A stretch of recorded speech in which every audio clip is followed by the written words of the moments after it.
tonight. McKnight tonight. Wrong again. McKnight tonight. McKnight tonight. I've seen that since university. Funny, insightful interviews from a watchdog producer. McKnight tonight. McKnight tonight. McKnight tonight. Here comes McKnight tonight. Welcome to McKnight Tonight. Now, here's Rob McKnight. Hello there. Hello, everyone. I'm Rob McKnight, and this, in case you didn't know, is McKnight Tonight. It's great to have your company on this Tipsy Thursday, not Taint Thursday, as someone was suggesting yesterday. Tipsy Thursday is how we like to commemorate it. I've got a white wine tonight. I'm doing all the colours of... Actually, I won't do rosé. I won't do those red ones. But, Amanda, you love a rosé, don't you? Yeah, I love it. She loves a rosé, darling.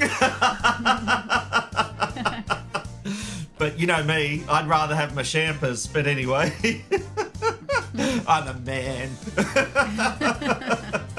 Hey, it's World Anaesthesia Day, marking the first successful use of anaesthesia way back in 1846. It's given doctors and patients a much better way to face surgery. And look, I promise you, I will try not to put you to sleep tonight because I will, though, be putting a few issues under the microscope. Do you like all that, Amanda? Yeah. So if you're watching on YouTube, make sure you subscribe at youtube.com/@McKnightTonight. And if you do this, if you tap that bell icon, it'll make sure you never miss a show. Beck, who said, oh, I've missed some shows this week because of daylight saving.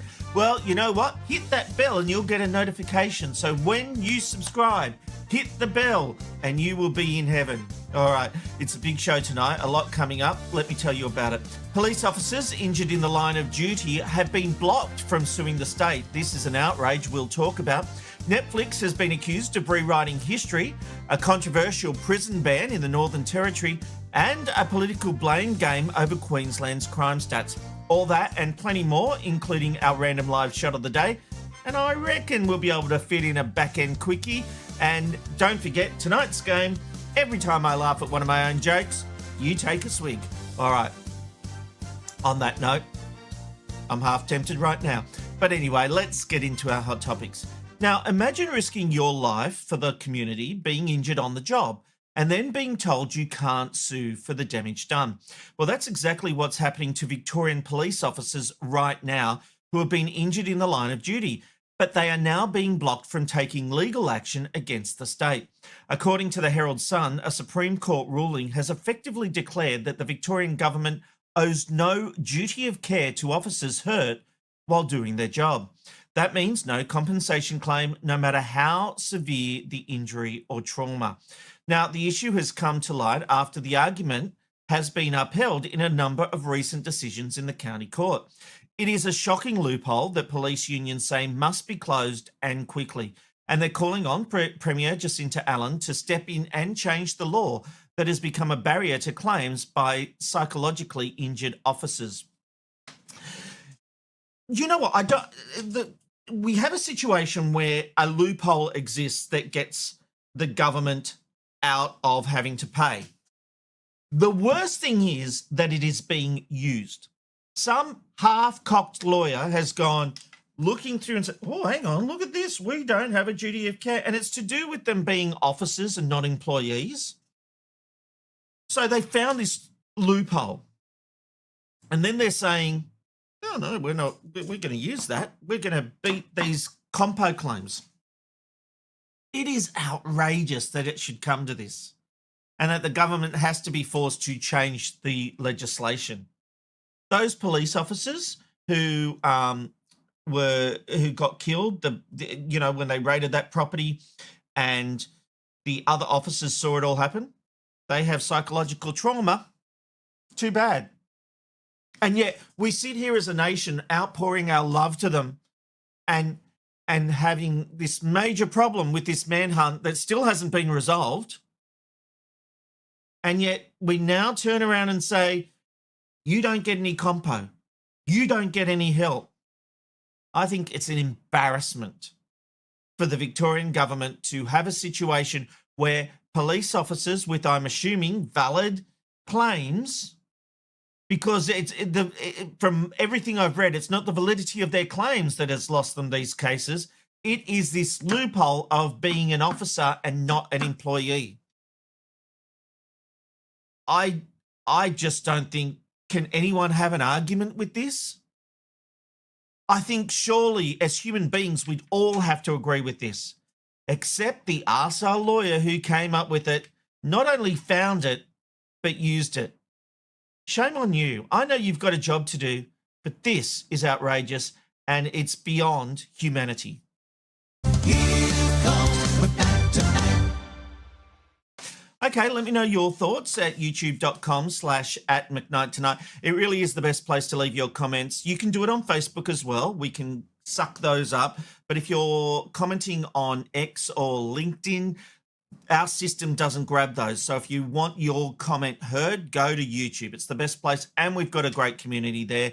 They won't bite. They'll actually welcome you with open arms. And if you haven't commented before, maybe tonight's your night. Tell us what you're drinking. All right, moving on. And Netflix is stirring a storm even before the cameras roll on a new production. The upcoming Swedish period drama, The Von Fersens, has drawn backlash, and not for its drama, but its casting. The streamer cast Lebanese-Swedish actor Alexander Jihad Abdullah as King Gustav III, sparking outrage from critics accusing Netflix of distorting Swedish history. As one user put it, Netflix is producing a historical series in which a Lebanese actor plays our Swedish king from the 1800s. They're doing everything they can to distort our history. And this is the picture they posted. They don't even look remotely similar. The reaction echoes a similar controversy surrounding Netflix's Queen Cleopatra documentary, which was produced by Jada Pinkett Smith. It drew global criticism for casting Adele James in the title role. This is an ongoing issue. We have a backlash where white actors cannot take on roles. Scarlett Johansson was playing a Japanese character, or was going to, a character that was from a Japanese, I want to say comic book. Set me right on that one. She ended up stopping it because of the backlash. But when it goes the other way, it seems fine. Now, diversity of casting's great. But when you are portraying an historical figure, it doesn't work. Now, Doctor Who recently did it with Sir Isaac Newton. They had an Indian actor playing Sir Isaac Newton. Is there anyone who thinks Isaac Newton had skin that colour? Now, other people will turn around and say, hang on, Rob, you're watching a show where a guy gets in a police box that's bigger on the inside and travels through time and space, but you're taking issue with the colour of someone's skin because it doesn't match the historical references we have for that person? Yes, because when we enter a world, there's a thing called suspension of disbelief. We watch Superman and we believe a man can fly. We don't sit there the whole time saying, well, a man can't fly. I'm not getting into this story. We go with it. We suspend our disbelief. When we watch Doctor Who, we suspend our disbelief that there's a person who can regenerate their body, who can travel in a police box, who can go to any part of the world. But when they then deal with historical figures and make a white person black or of colour, it pulls you out. And suddenly that suspension of disbelief has gone. You're disbelieving it because you're sitting there thinking, Isaac Newton wasn't darker. That wasn't Indian. You know, it is something you have to consider. There are levels. Now, if you were doing a character now or in the future who wasn't a famous person, then it's not a problem. And it's like this other Netflix production. It is historical who you are portraying. And I don't get this idea of rewriting history. It's like when we now go back and do historical period pieces in England and there have to be all these black people.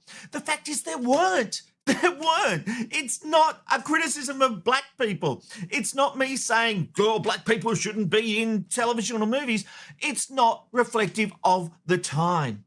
And we have to accept that a period, a history, should be properly reflective for all its flaws. You know, It would be like doing a movie back in time where slavery didn't exist in America and the plantations were done by all colours of people. It's not historically accurate. And you can do films that are not historically accurate when you reimagine them. But the problem with something like this is that it's pulling you out of the narrative. Quentin Tarantino did that with Once Upon a Time in Hollywood. He changed the ending of the Manson, the Manson murders, and Charles Manson got killed. And I actually didn't like that because I'm like, that's not what happened. It was a great film, but I was pulled completely out of it. And there were things along the way I went going, is that right? Because I expected something that's dealing with history to be reflective of what actually happened. So I stopped suspending my disbelief. Any movie maker can do what they want. But when these things fail, Quentin Tarantino aside, because I think that was actually a box office success. But when people fight back, it's not people being racist to say Isaac Newton wasn't Indian. It's not racist to say, sorry, I'm looking down to see what the King Gustav III wasn't of Lebanese descent and didn't look Lebanese. You see that picture? He was white as a ghost. Is this guy going to white up? No, of course not. But you're asking us to suspend our disbelief when we watch these shows. And when it doesn't work, you then say everyone's racist. No, just don't treat us with contempt. Here comes McKnight tonight. Well, tonight we mark a haunting milestone. The 16th of October 2025 is the 50th anniversary of the deaths of the Ballabo Five. Back in 1975, 5 Australian-based journalists, Greg Shackleton, Tony Stewart, Gary Cunningham, Malcolm Rennie and Brian Peters, went into the border town of Ballabo in East Timor to document the impending Indonesian invasion. They believed their role as journalists and the fact that they painted an Australian flag on their makeshift shelter would give them protection. Instead, on 16 October 1975, they were deliberately killed, shot or stabbed, and their bodies were burned in what a New South Wales coroner later found was not crossfire, but a targeted killing. For decades, the Australian government avoided full accountability. Even with the 2007 inquest concluding the killings were deliberate, few have been held to account. This was one of the last pieces to camera Greg Shackleton did before his death. Something happened here last night that moved us very deeply. It was so far outside our experience as Australians and so inextricably interwoven with the atmosphere of this place that we'll find it very difficult to convey to you in an Australian living room, but we'll try. We were brought to this tiny native village from Maliana because we were told that Maliana was not safe at night. When we arrived, the second in charge, who speaks very little English, came to us and in a halting but urgent way said the commander wanted to speak to us. And then for the next hour, sitting on woven mats under a thatched roof in a hut with no walls, we were the target of a barrage of questioning from men who know they may die tomorrow and cannot understand why the rest of the world does not care. Why, they ask, are the Indonesians invading us? Why, they ask, if the Indonesians believe that Fretilin is communist, do they not send a delegation to Dili to find out? Why, they ask, are the Australians not helping us? When the Japanese invaded, they did help us. Why, they ask, are the Portuguese not helping us? We're still a Portuguese colony. Who, they ask, will pay for the terrible damage to our homes? My main answer was that Australia would not send forces here. That's impossible. However, I said we could ask that Australia raise this fighting at the United Nations. That was possible. At that, the second in charge rose to his feet, exclaimed, "Camarada journalist," shook my hand, the rest shook my hand, and we were applauded because we are Australians. That's all they want, for the United Nations to care about what is happening here. The emotion here last night was so strong that we, all three of us, felt we should be able to reach out into the warm night air and touch it. Greg Shackleton at an unnamed village, which we'll remember forever, in Portuguese Timor. Unfortunately, forever wasn't that long. Now, the reason we have this footage is because back then news reports were literally filmed on actual film cameras back then.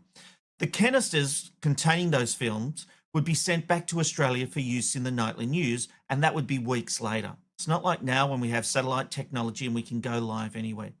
So by the time the Ballabo 5 had lost their lives, their footage was still making its way back to Australia on ships or flights. Today, the families still demand a formal apology, transparency about what the Australian intelligence knew, and the prosecutions they say were promised but never delivered. Now, there are commemorative events planned in both Ballabo and Melbourne. The Ballabo House Trust, in collaboration with the East Timorese partners, will host ceremonies and renewed calls for justice. Even now, half a century later, the story of the Ballabo 5 is not just about 5 deaths. It's about truth, power, and what a democracy owes to those who bear witness.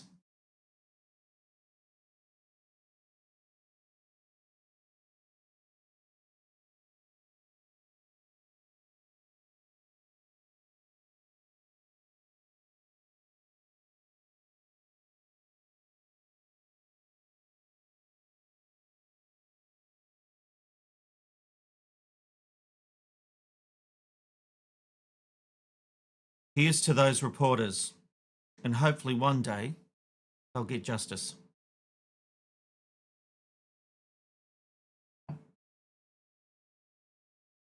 People can criticise the media all they want. People like that put their lives on the line, and they don't always come away with their lives. And we've seen that so many times in the Gaza conflict. A lot of journalists have died. And I just thank them for their work. All right, it's time for a big change of pace because it's time for this.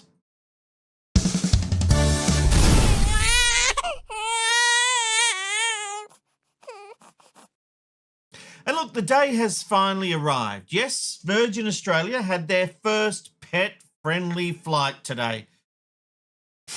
Here's how Nine News reported the auspicious moment. We're currently at about 37,000 feet on our way to the Gold Coast, but this is no ordinary Virgin Australia flight.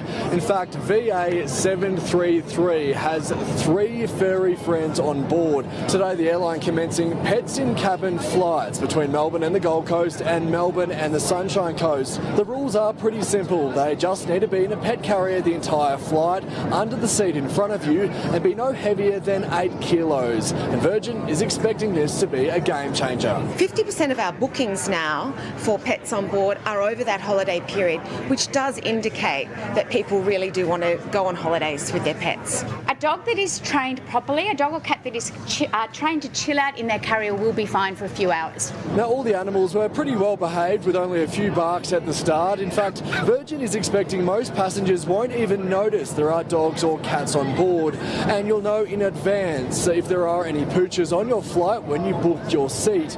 Now, this is part of a trial that runs until the end of January before the airline hopes to go national. You could just say this is a perfect day.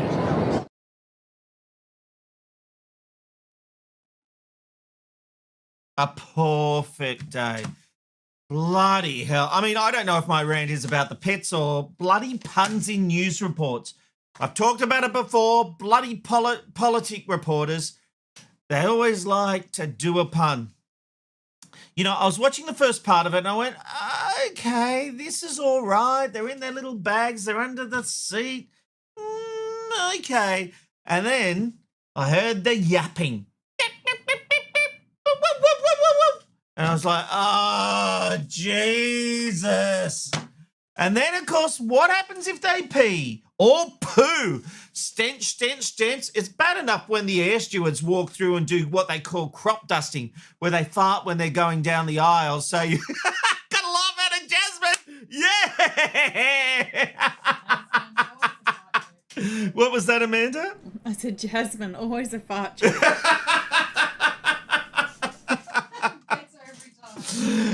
I never get a laugh out of Jasmine, but they do.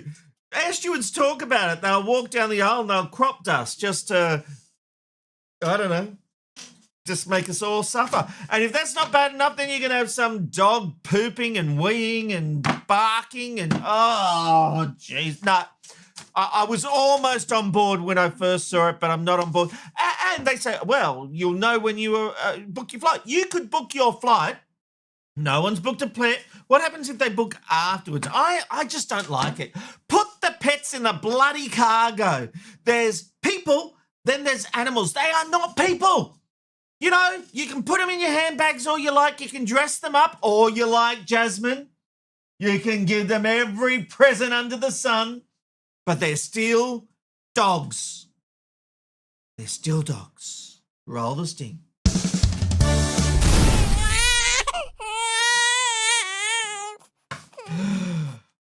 All right.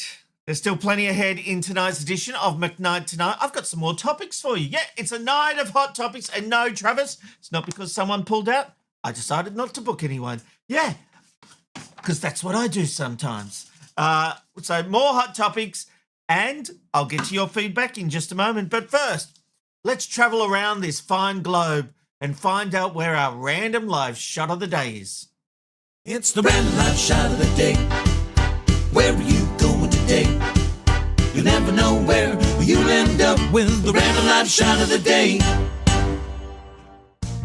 And let's take a look at tonight's random live shot of the day. We're heading all the way to Finland. This is Turku Market Square, or as the locals call it, Turan Kaparuti Turori Kapaturori. I think I actually got that one right, believe it or not. It's a bustling hub in the heart of Finland's oldest city, a place where markets, trams and city life all meet. Now, this webcam is part of a local project called Tori Live, giving Finns and curious viewers around the world a real-time glimpse of the daily life in Turku. Right now, you can see the trams rolling through, people shopping and locals braving that cool northern air. And it is cool because it's a temperature range of 4 to 11 degrees.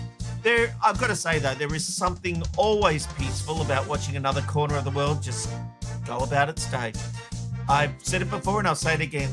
Back in Quick, I think, is my favourite segment of McKnight Tonight. I started it off in Studio 10. I continued it in the Ben and Robin Robbo show. And now it's here in McKnight Tonight. So I don't have any new ideas. I just keep reusing the other ones. All right, let's get to your feedback. Own Your Own Crazy says, I wonder if Rob is tipsy already. Well, you know what? If I wasn't before, I am now. Beck says, my mum's more of a champagne sparkly girl. Fabulous. Love that. Over the page, we've got Own Your Own Crazy saying, I had a tub of Magnum ice cream and I'm on a raging sugar high. Well, enjoy that. I hope you're having a lot of fun tonight as you watch McKnight Tonight. Jeanette says, gee, I haven't got enough wine to do that. I better get a whole bottle then, Rob.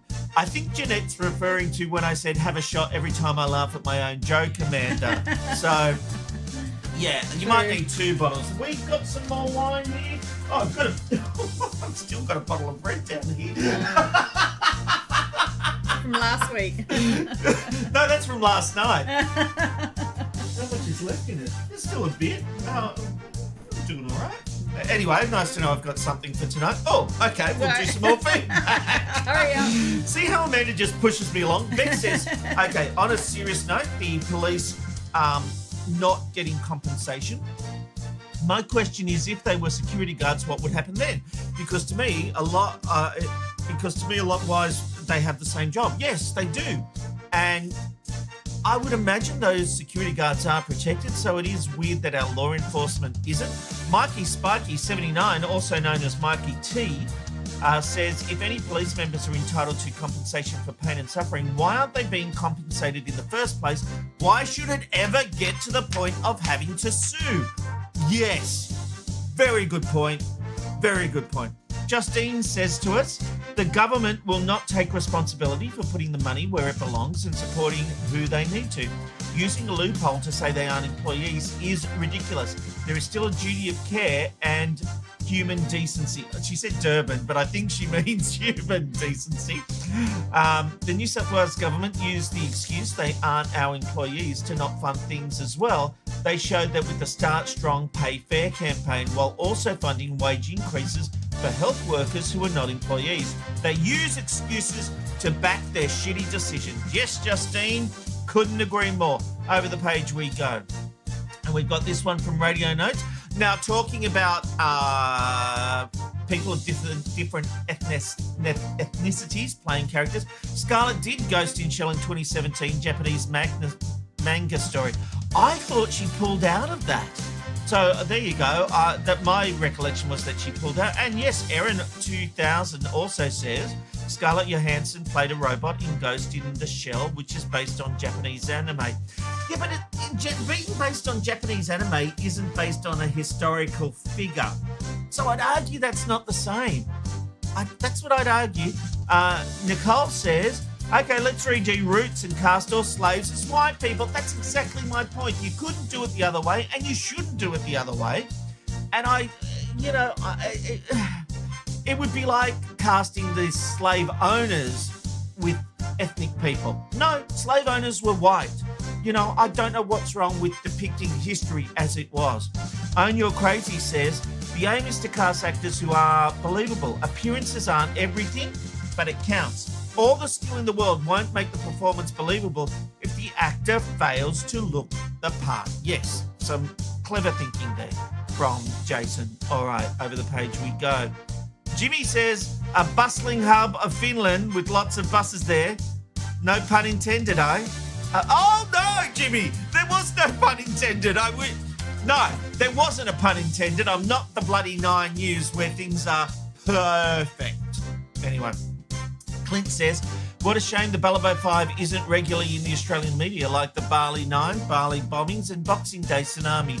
I'm in my 40s and still don't know the full story, but would love to. Clint, there is a movie. I want to say it's on Stan. I'm not 100% sure, but it's worth having a look at. I always played the promo, but many years ago with Ian Ross, I did a series of promos for 7 years, remembering the Ballabo 5 and doing some promos where he talked about it. It was very emotional, and it's an amazing story, and the Australian government has let our people down. Our journalists were killed. New South Wales coroner found that, and yet the Australian government didn't make any diplomatic overtures or anything like that. And this is why you'll hear me sometimes talk about the fact that the Department of Foreign Affairs and Trade will not fight for Australians overseas. And I've seen it time and time again. They pretend they do, but I really don't think they do. And still today, with what happened with the Aussies who were taken by Israel, they were in international waters. This is not about your politics. Whatever your politics are, they were in international waters. And some of the treatment doesn't sound great. We talked about this on McKnight Tonight. Anyway, that is our feedback coming through. Keep your feedback coming. I will get to more of it shortly, right here on McKnight Tonight. Here comes McKnight Tonight. Well, the Territory's strongest border isn't the desert line, it's the walls behind bars. The NT's Chief Minister has declared transgender women who were biologically male at birth will be banned from prisons. She argues it's a simple matter of safety, saying there should be no men in women's prisons, full stop. But internal correction documents suggest the NT's existing policy still allows risk-based assessment and placement by gender identity when safe. Critics warn the policy is discriminatory, harmful and possibly unlawful, especially since there is no evidence of trans women assaulting female inmates in Northern Territory prisons. To me, this is really simple. I don't quite buy into if I just start identifying as a female, I can go into a woman's prison. But if I have the chop, and I take the hormones, then I am a woman. Carlotta, to me, is a woman. Now, interestingly, she doesn't see herself as that. But I do. I don't think of Carlotta as anything but a woman.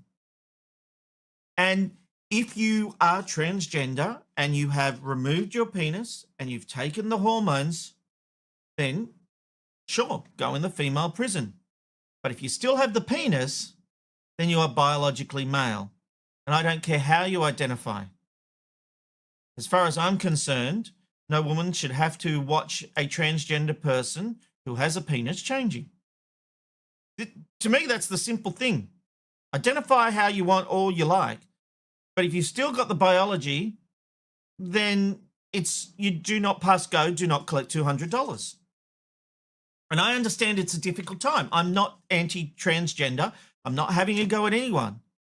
But if you still have a penis, you are not a woman. Get rid of the penis, you've got a free pass. You can go in. You can do it. It's a hard line, but I think we need a line to define. You can't just identify what you are. People are using that. Prisoners are getting smart. They're saying, I identify as a woman. Put me with the women. It's an easier ride. I've got an advantage. No, get the chop. Then you can do it. Here comes McKnight tonight. Well, we've still got another segment of feedback, so let me know what you think, whether you agree with me or not. I'm sure some people will not. All right, a gotcha moment against the Queensland government over crime statistics has turned out to be nothing more than a desperate attempt by Labor to make the Liberals look bad, even though the stats are still good for the Queensland government. As this report from 7 News explains, the government were given the wrong figures by the police force, but even the corrected figures are still good news. Not that you'd think that after Labor tries to spin it. He staked his leadership on driving down victim numbers. It drives us every day. Spruiking new crime figures since last week. Since the start of this year, we've seen a reduction in victim numbers. Today is the day David Crisafulli was caught out conning Queenslanders. After this stunning revelation from the police minister. In the last few hours, I've been made aware by the Commissioner of the Queensland Police that there was a human error in the manual compilation and analysis. The minister says the police data reported on between January and September is wrong, meaning there were more victims than Queenslanders were led to believe. It was reported that there had been a 10.8% decrease in the victim rate per capita in Queensland. The actual reduction in victim numbers per capita is 6.5%. 4,241 victims of crime magically disappeared under this government. Dan Purdy says his office had doubts. Ahead of the media event on October 7, my office raised concerns, but claims they were reassured by police multiple times. The police commissioner says there was a coding problem and the QPS takes full responsibility. I have received a personal apology from the Commissioner of Police for the error, and I would like to add my own apologies to Queenslanders. The minister insists methods for analysing data about victim numbers will be improved before the next release. Queenslanders can never believe David Crisafulli again. Calling on the Premier to apologise. What a crock of shit. I'm sorry. The Queensland Police give the government some figures. The government trusting the Queensland Police, although Dan Purdy, the police commissioner, did say that he questioned it, his department questioned it because they went, really, is it that high? And the police came back and said, yeah. So the Queensland government have gone out with those figures. And okay, as soon as the police have come back and said, human error, our fault, the police commissioner has stood up and said, we've got a problem here. They didn't try to sweep it under the carpet. They owned up to it. And the Labor Party are like, oh, they're lying to us. They're lying to us. It's not like it went from a figure that showed a decrease in crime to a figure that showed an increase in crime. What happened here, we went from a figure of 10.8% decrease in the victim rate per capita to 6.5. 6.5, still pretty good. But that's not how it sounded with Labor. Oh, you can't trust Crisafulli. They're lying. They're trying to hide 4,200 victims. It was a stuff-up. It happens. It's not like robo-debt. No lives were lost. It was an incorrect figure, but the outcome is still the same. Crime is reducing under the Liberal government in Queensland. Something Labor, after years and years in power, couldn't do. And they are desperately hoping that figures go up. We actually have politicians in Queensland who want crime to go up because David Crisafulli, the Queensland Premier, staked his reputation on it. They want to be able to pressure him to resign. That is all they want here. And they couldn't even get it here, even when the figures were wrong, which, again, the government owned up to straight away. You want an apology from Chris Foley? I don't think the police commissioner, I don't think Dan Purdy had to apologise. The police minister, not police commissioner. The police commissioner came out and said, this is our fault. The police minister can only go off the information supplied. And if it is wrong, then the police commissioner needs to be held to account. But no matter which way Labor tries to spin this, it is still good news for Queensland because crime is down. And they hate it. It's desperate politics and it's outrageous politics because they're the only people in this state that don't want crime to go down. They want it up so they can force Chris Foley out. It is pathetic. Absolutely pathetic.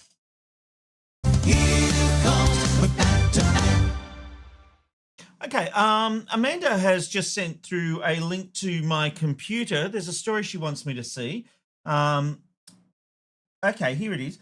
Calls for shops to ditch graphic displays after boy left traumatised in Kmart. A Queensland father is calling for regulation at stores and shopping centres after one of his children was left traumatised at Kmart recently. A concerned father has called for shopping centres to ditch Halloween decorations in stores after a traumatising experience in Kmart with one of his children. Tim Doki has launched a change.org petition urging shops to stop turning the hallways and storefronts into horror scenes, arguing the disturbing sight can have a lasting effect on young ones.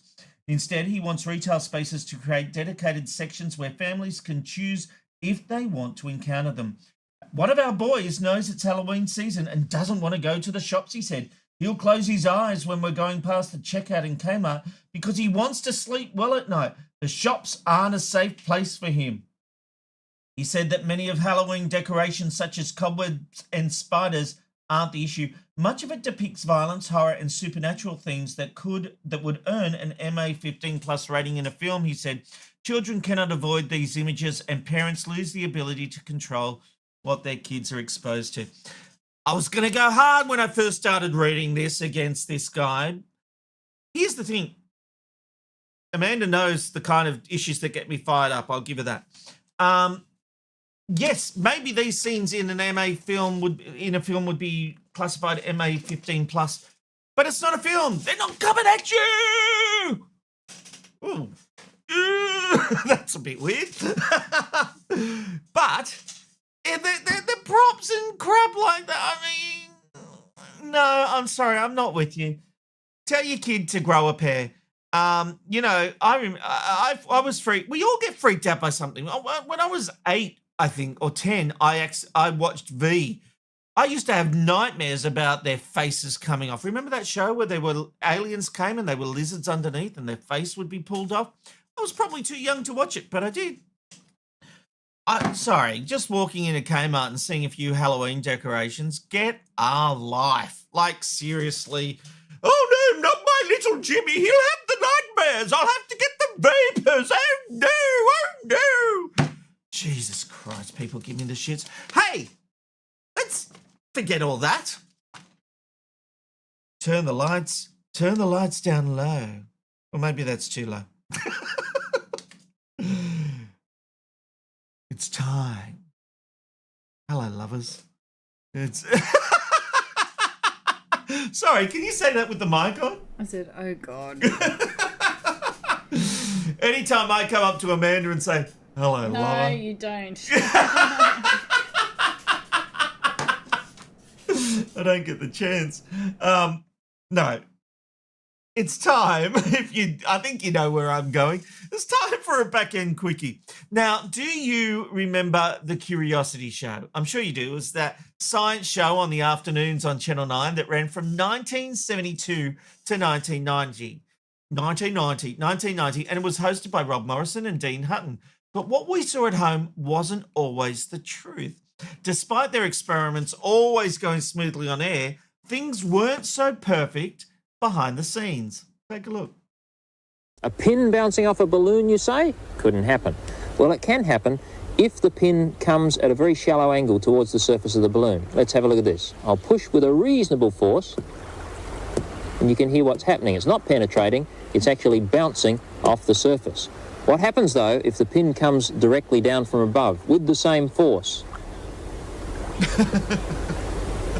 Is that a rotten thing? I don't believe that. Let's see if we can take out that bottom coin by hitting it with the back of a knife. Well, a cardboard box is a very good structure for absorbing energy. In fact, if I take a heavy weight like this, I can drop that on the cardboard box and let's see what happens.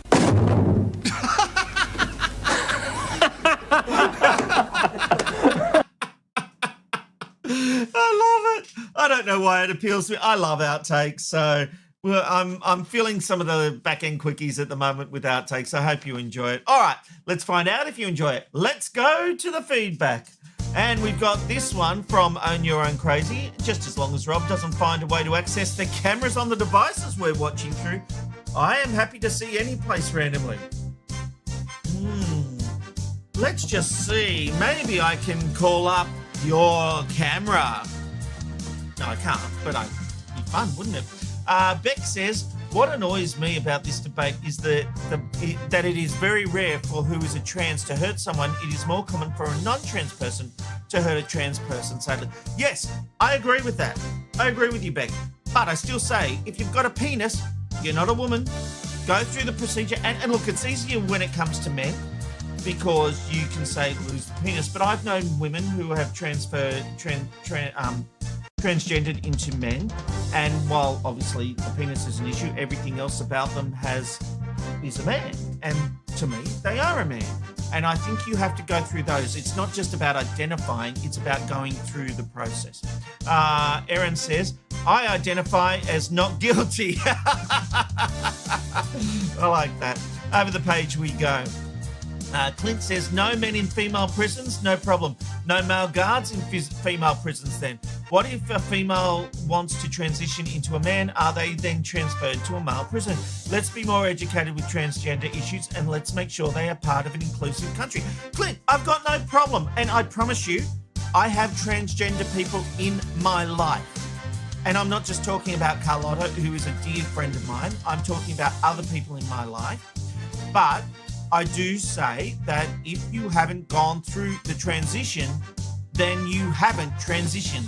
You can't just identify. And I think that is the line for me. If you go through the process and you transition, then I'm fine with it. But you can't just identify that way. All right, Mum says, hello, Mum. Put Rob outside on Halloween to scare everyone away. This is my own mother. Thanks, Lynn. Appreciate it.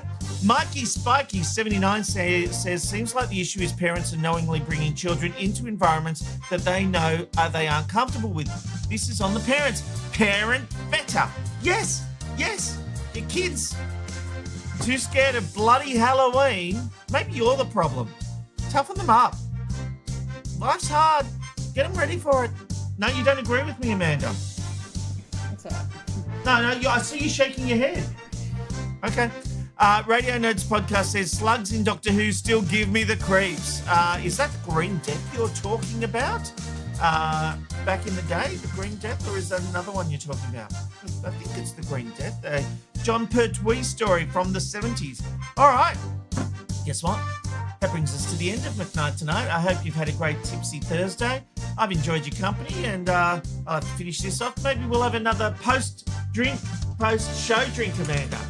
What do you reckon? Yep, sounds good.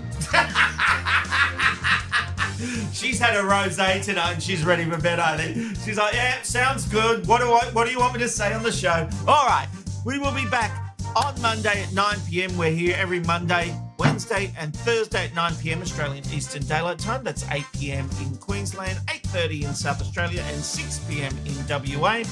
And, of course, Media McKnight will be here on Tuesday at 9 p.m. Don't forget to look out for the new episodes of Booty and the Beast. They drop every Tuesday in your favourite podcast feed. You can watch the video through your podcast or just go to the YouTube page, Booty Beasts AU, I think it is. Just search it, you'll find it. I'm Rob McKnight. See you Monday on McKnight Tonight. It's good night from McKnight. Cheers. Thank you. Tonight, McKnight Tonight, McKnight Tonight. It's good night from McKnight Tonight.